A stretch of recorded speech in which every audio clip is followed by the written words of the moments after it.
ನಾನು ಸ್ವಲ್ಪ ದೂರ ಇರ್ತೀನಿ. ನಾನು 2014 ಗೆದ್ದಾಗ ಕಾಂಗ್ರೆಸ್, 2019 ಗೆದ್ದಾಗ ಇಂಡಿಪೆಂಡೆಂಟ್ ಗೆದ್ದು ಮತ್ತೆ ಕಾಂಗ್ರೆಸ್ಗೆ ಹೋಗಿದ್ದೆ. ನಾನು ಬೇರೆ ಪಾರ್ಟಿ ಬಂದಿರಲಿಲ್ಲ. ಆಗ್ಲೂ ಯಾವತ್ತು ಈ ಗ್ರಾಮಕ್ಕೆ ನಾನು ಇಲ್ಲಿ ಹೆಚ್ಚಿಗೆ JDS ಇರೋಂಥ ಗ್ರಾಮ. ನಾನು ಹಾಗಂತ ಹೇಳಿ ಯಾವತ್ತೂ ಈ ಸಂಘಕ್ಕೆ ತೊಂದರೆ ಕೊಟ್ಟವನಲ್ಲ. ನನ್ನ ಜೊತೆ ಅಂಬರೀಷ್ ಅಣ್ಣ 2014 ಇಬ್ರು ಕಾಂಗ್ರೆಸ್ ಗೆದ್ದಿದ್ದು. 19 ನಾನು ಮತ್ತೆ ಶಾಸಕರಾಗಿರೋ ಮಂಜಣ್ಣವರು 19 ಅವ್ರು JDS ಇದ್ದಾರೆ, ನಾನು ಇಂಡಿಪೆಂಡೆಂಟ್ ಆಗಿ ಆಗಿದ್ದೆ. ನಾನು ಹರೀಶ್ ಅಣ್ಣ ನಾನು ಮುನ್ಸ್ಕೊಂಡಿದ್ದ ವಿಚಾರ, ನಾನು ಇವ್ರಿಗೆ ವೋಟ್ ಹಾಕ್ಸಿರ್ಲಿಲ್ಲ ಅವತ್ತು. ಅರ್ಥ ಆಗ್ಬೋದಾ? ಒಂದೇ ಪಾರ್ಟಿಗೆ ಬಂದ್ಬಿಟ್ಟಿದ್ದ, 3 ಜನ ಕಿತ್ತಾಡ್ದು, ಅಂಬರೀಷ್ ಅಣ್ಣ, ಹರೀಶ್ ಅಣ್ಣ, ನಾನು.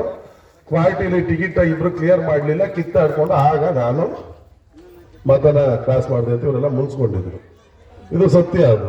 ಅದಾದಾಗ ನಾವು ಅವ್ರು ವರ್ಕಿದ್ದಾಗ ನಾನು ಅನಿವಾರ್ಯದಲ್ಲಿ 23 ಪಾರ್ಟಿಗೆ ಸೇರ್ಕೊಂಡೆ, JDS ಕಾಂಗ್ರೆಸ್ ಬಿಟ್ಟು. ಆಗ ಹರೀಶ್ ಅಣ್ಣಗೆ ಮಾತು ಕೊಟ್ಟಿರೋದು ವಿಚಾರ ನಿಮ್ಗೆಲ್ಲ ಬಂದೈತೆ, ಮಾಹಿತಿ ಐತೆ. ಅದಾದ್ಮೇಲೆ ನಮ್ಗೆ ಅಲೌನ್ಸ್ ಮಾಡಿದ್ರು, ಚುನಾವಣೆ ಆಯ್ತು. ಚುನಾವಣೆ ಬಂದಾಗ ಗೊಂದಲಗಳು ಕಾಮನ್ನು. But dairy ಹಾಳಾಗಬಾರ್ದಲ್ಲ. ಗ್ರಾಮಕ್ಕೆ ಒಂದೇ ಡೈರಿ, ಕಾಂಗ್ರೆಸ್ ಒಂದು ಡೈರಿ ಮಾಡಾಗಿರೋದು ಯಾವನ್ನ ಮಾಡ್ಕೊಳ್ಳುವೆ. ಕಾಂಗ್ರೆಸ್ ಅಲ್ಲಿ ಇದ್ದಾಗ ಹರೀಶ್ ಅಣ್ಣ ದಳದಲ್ಲಿದ್ದಾಗ, ಚನ್ನೇಗೌಡರವರು ದಳದಲ್ಲಿದ್ದಾಗ ಡೈರಿ ಮಾಡಿದ್ರು. ಪಕ್ಷದ ಡೈರಿ ಅಲ್ಲ ಅದು, ಇದು ಗ್ರಾಮದ ಡೈರಿ. ಇವತ್ತು ಶ್ರಾವಣಹಳ್ಳಿ ಅನ್ನೋ ಹೆಸರಲ್ಲಿ ಡೈರಿ ಆಗಿ ಬಿಲ್ಡಿಂಗ್ ಕಟ್ಟಿದ್ದೀರಿ. ಇನ್ನೊಂದು ಬಿಲ್ಡಿಂಗ್ ಕಟ್ಕೋಬಹುದೇ ಹೊರತು ಅಲ್ಲೂ ಡೈರಿ ಹೆಸರೇ ಬರಿಬೇಕು. ಡೈರಿ ದುಡ್ಡಲ್ಲಿ ಕಟ್ಟಿದ್ರೆ ಒಂದು ಮಳಿಗೆ ಕಟ್ತಿರೋ, ಇನ್ನೊಂದು ಬಿಲ್ಡಿಂಗ್ ಕಟ್ತಿರೋ ಅಂತ ಒಂದು ಒಳ್ಳೆ ಕಟ್ಟಡ ಕಟ್ಟಿದ್ದೀರಿ. ಯಾಕೆಂದ್ರೆ ಈ ಭಾಗದಲ್ಲಿ ನಮಗೆ ಪಕ್ಕದಲ್ಲಿ 1-2 ಕಿಲೋಮೀಟರ್ ಹೋದ್ರೆ ಹೊಳೆನರಸೀಪುರ ಬಾರ್ಡ್ರು, 1 ಕಿಲೋಮೀಟರ್ ಆಚೆಗೋಯ್ತಿದೆ ಹೊಳೆನರಸೀಪುರ ಸಿಗ್ತದೆ. ಇಷ್ಟು ಅಚ್ಚುಕಟ್ಟಾಗಿ ಬಿಲ್ಡಿಂಗ್ ಕಟ್ಟಿರೋ ಹುಡುಕೋದ್ರೆ ಸಿಗೋದಿಲ್ಲ. ಅದು ನಿಮಗೂ ಗೊತ್ತು. ಚಿಕ್ಕಮಂಗ್ಳೂರು ಪರಿಸ್ಥಿತಿ ನಿಮ್ಗೆ ಗೊತ್ತು. ಅದು ಊರ ಜಾಗನೇ ಖಾತೆನೇ ಆಯ್ತಿರ್ಲಿಲ್ಲ ನಂದು. ನಾನು PDO ಹತ್ರ ಹತ್ರ ಎಲ್ಲ ಪರ್ಸನಲ್ ಆಗಿ ಮಾತಾಡಿ ಇದು ಮಾಡಲೇಬೇಕು ಅಂತ ಹೊರಟಾಗ ಆ ಊರಲ್ಲಿ ಮಾಡಕ್ ರೆಡಿ ಇರಲಿಲ್ಲ. ನಾನಿದ್ದೀನಿ ಅಂತ ಹೇಳಿ ಆ ಎತ್ಕೋನಹಳ್ಳಿ ಒಂದು ಬಿಲ್ಡಿಂಗ್ ಅದೇ ತರ ಕಟ್ಟಿಸಿ, ಕಟ್ಟಾದ್ಮೇಲೆ ಖಾತೆ ಮಾಡ್ಕೊಡೋ ಪದ್ಧತಿ ಇತ್ತು. ಆ ಪದ್ಧತಿಲಿ ಮಾಡಿ ಅಂತ ಹೇಳಿ ಮಾಡಿಸ್ಕೊಟ್ಟು ಇವತ್ತು ಖಾತೆನೂ ಆಯ್ತು ಅವ್ರು. ಯಾವುದೇ ಊರಿಗೂ ನಾವು ಬೇವನಹಳ್ಳಿ ಮಾತ್ರ, ಇನ್ನು ಯಾವ ಊರಿಗೂ ಇಲ್ಲ ಅಂತಲ್ಲ. ಇಲ್ಲಿಗೆ ಬಂದು ನಾನು ಮಾಹಿತಿ ಕೊಟ್ಟಿದ್ದೀನಿ, ಚರ್ಚೆ ಮಾಡಿದ್ದೀನಿ. ನಿಮ್ಗೆಲ್ಲ ಈ ಕೂತಿದ್ದೀನಿ ನಮ್ಮ ಆಗ್ತಿರೋ ಏನೋ ಒಂದು ಹೇಳ್ತಾರೆ ಡೈರಿ ವಿಚಾರ ತಿಳ್ಕೋಬೇಕು ಅಂತ. ಇಲ್ಲಿ ರಾಜಕೀಯ ಮಾಡೋಕ್ಕಂತೂ ಬಂದಿಲ್ಲ. ನಾನು ನನ್ನ ಮನೇಲಿ ಬಂದಿದ್ದು ಅಷ್ಟೇ. ನೀವೇನೋ ರಾಜಕೀಯ ಮಾಡಿದ್ರೆ ಖಂಡಿತ ಯಾರನ್ನ ಬೇಕಾದ್ರೆ ಹಾಕೊಳ್ಳಿ, ನನ್ನನ್ನು ಬಿಟ್ಬಿಡಿ. ಹಾಲು ತಗೊಳೋದು ನಿಲ್ಸಲ್ಲ, ಇನ್ಸೂರೆನ್ಸ್ ನಿಲ್ಸಲ್ಲ, ET ಕೊಡೋದು ನಿಲ್ಸಲ್ಲ, ಡಾಕ್ಟರ್ ಟೋಕನ್ ಹಾಕೋದು ನಿಲ್ಸಲ್ಲ. ಇವೆಲ್ಲ ಪ್ರಾಮಾಣಿಕವಾಗಿ ಮಾಡ್ತೀವಿ, ಅವೇನು ತೊಂದರೆ ಇಲ್ಲ. ಯಾವುದೋ ಒಂದಿಷ್ಟು ಗ್ರಾಂಟು 254 ಸಂಘ ಆಯ್ತು ಈ ತಾಲೂಕಲ್ಲಿ, 215 ಮಿಷಿನ್ ಕೊಟ್ಟವಲ್ಲ ಆರ್ ಕರೆಯದ. ನಾನು ಒಂದು ಕೊಡಕ್ ಹಾಕಿಲ್ಲ, ನಮಗೆ ಕೊಟ್ಟಿರೋದು ಇಬ್ಬರಿಂದವ.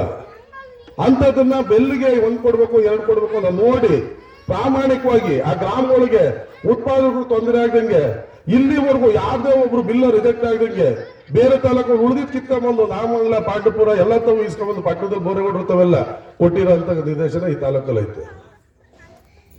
ಯಾಕೆ ನಿಮ್ಗೋಸ್ಕರ ಕಾಬರೋದು ಅಲ್ಲಿಂದ ಕಿತ್ಕೊಂಡ್ಬರೋದು? ಬಿಲ್ಡಿಂಗ್ ಫೋಲ್ಡ್ ನಮ್ಮ ತಾಲೂಕಲ್ಲಿ ಕಟ್ತಾ ಇರೋ ಸ್ಪೀಡ್ ಎಲ್ಲೂ ಬಿಲ್ಡಿಂಗ್ ಕಟ್ತಾ ಇಲ್ಲ. KMF ಗ್ರಾಂಟ್ ಅಡಿಷನಲ್ ಗ್ರಾಂಟ್ ಅದು 4.5 ಲಕ್ಷ, ಈಗ 5 ಲಕ್ಷ ಮಾಡಕ್ಕೆ ಪ್ರಪೋಸಲ್ ಇಟ್ಟಿದೀವಿ. ಮೋಸ್ಟ್ಲಿ ಅಷ್ಟೊಂದು ನೀವು ಬಿಲ್ ಕೊಡೋದ್ರೊಳಗೆ ಅದು ಬರ್ಬೋದು. ಲೇಟ್ ಮಾಡಿದ್ರೆ 50 ಜಾಸ್ತಿ ಆದ್ರೂ ಆಗ್ಬೋದು. 4.5 ಫಿಕ್ಸ್ ಐತೆ. ನಮ್ಮ ಮಂಡ್ಯ ಒಕ್ಕೂಟ 2 ಇತ್ತು, ನೀವು ಮೊದಲೇ ಬಿಲ್ ಕೊಟ್ಟಿರಿ 3 ಮಾಡಿದೀವಿ, 3 ಲಕ್ಷ ಆಗೈತೆ. 7.5 ಲಕ್ಷ ದುಡ್ಡು, ಯಾವುದೇ ತರ ಡಿಡಕ್ಷನ್ ಇಲ್ಲ. ಒಬ್ರು ZPO MPO MLA ಹಾಕಿದ್ರೆ ಅದಕ್ಕೆ ರಾಯಲ್ಟಿ ಹೋಯ್ತದೆ, ಡಿಡಕ್ಷನ್ ಹೋಯ್ತದೆ, ಪರ್ಸೆಂಟೇಜ್ ಹೋಯ್ತದೆ. ಇಲ್ಲಿ ಯಾರಿಗೂ ಎಂಟಾಣಿ ಕೊಡಂಗಿಲ್ಲ. ನೀವು 7.5 ಲಕ್ಷ ಕೊಟ್ಟರೆ ಬ್ಯಾಂಕ್ ಕಮಿಷನ್ 30-40 ರೂಪಾಯಿ 50 ರೂಪಾಯಿ 100 ರೂಪಾಯಿ ಒಳಗೆ ಮುಗಿದೋಯ್ತು. ಧರ್ಮಸ್ಥಳ ಸಂಘದವರು ಇವತ್ತು ಮೋಸ್ಟ್ಲಿ 1.5 2 ಲಕ್ಷ ಕೊಡ್ತಾರೆ. ಇದಕ್ಕೆ ಎಷ್ಟು 2 ಲಕ್ಷ ಕೊಟ್ಟವ್ರೆ. ಏನು ಕಾರಣ ಆಗ್ತಿದೆ?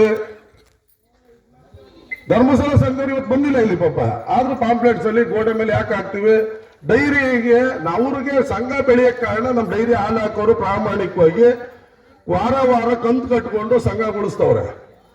ಅವರಿಂದ ಬೆಳೆದಿರೋದ್ರಲ್ಲಿ ಒಂದು ಸ್ವಲ್ಪ ಕೊಡಬೇಕು ಅಂತ 50,000 ಶುರು ಮಾಡಿದ್ರು, 60 ಮಾಡಿದ್ರು, 75 ಮಾಡಿದ್ರು, 1 ಲಕ್ಷ ಮಾಡಿದ್ರು. ಈಗ 15 ಲಕ್ಷ ಒಳಗಿದ್ರೆ 1.5 ಲಕ್ಷ, 15 ಲಕ್ಷದ ಮೇಲಿದ್ರೆ 2 ಲಕ್ಷ ಕೊಡೋ ಪದ್ಧತಿ ಮಾಡ್ಕೊಂಡವ್ರೆ. ಸೊ ಅದು ಗೌರವಕ್ಕೆ ಹೆಗಡೆ ಅವ್ರನ್ನ ನಾವು ನೆನ್ನೋದು, ವೀರರ ಹೆಗಡೆ ಅವ್ರನ್ನ ಹಾಕ್ಸಿ ಅದನ್ನ ಒಂದು ಕಲ್ ಮೇಲೆ ಹಾಕಂತ ಪದ್ಧತಿ. ನಾನು ಇವತ್ತು ಹೇಳ್ತೀನಿ, ಸಹಕಾರ ಸಂಘ ಅಂತ ನಮ್ದು ಹೇಳೋದು. ಯಾರು ಬೇಕಾದ್ರೂ ಬಂದು ಕೊಟ್ಟು ಬರ್ಸ್ಕೊಳ್ಳಿ, ನಮ್ದು ಏನು ಅಭ್ಯಂತರ ಇಲ್ಲ. ನಾನು ಹೆಸರು ಹಾಕ್ಬೇಕು, ಗೋಡೆ ಮೇಲೆ 1 ಲಕ್ಷ 2 ಲಕ್ಷ ಕೊಡಿ ಬರ್ಸ್ಕೊಳ್ಳಿ. ನಾನು ಅದನ್ನೇ ಹೇಳಿದ್ದು, ಶಾಸಕರ ಹತ್ರ 1 3 ಲಕ್ಷ 5 ಲಕ್ಷ ಇಸ್ಕೊಬರ್ರಿ, ಇನ್ನೂ ಒಂದು ಏನಾದ್ರು ಮಾಡಿ ಒಳ್ಳೇದು. ತಪ್ಪೇನು? ನಾ ಬೇಡ ಅಂತ ನಾನಂತೂ ಹೇಳಿಲ್ಲ, ಬಂದಿರೋರ್ಗೆಲ್ಲ ಗೊತ್ತು. ಅವ್ರ ಹತ್ರ ಇಸ್ಕೊಂಡು ಹಾಕಿ. ಸುಮ್ಮನೆ ನಮ್ಗವ್ರಿಗೂ ತಂದು ಒಂದು ವ್ಯಕ್ತಿಯಲ್ಲಿ ಕೂರ್ಸೋದು, ಮೇಕ್ ಹಾಕಿ ಕೆಳಕ್ ಹಾಕಿ ಪಾಂಪ್ಲೆಟ್ಸ್ ಹಾಕಿ ಕಿತ್ತಾಡಬೇಡಿ. ಹಂಗೇನಾದ್ರು ಇದ್ರೆ ಅವ್ರನ್ನೇ ಕರೆದು ಮಾಡಿಸ್ಕೊಳ್ಳಿ.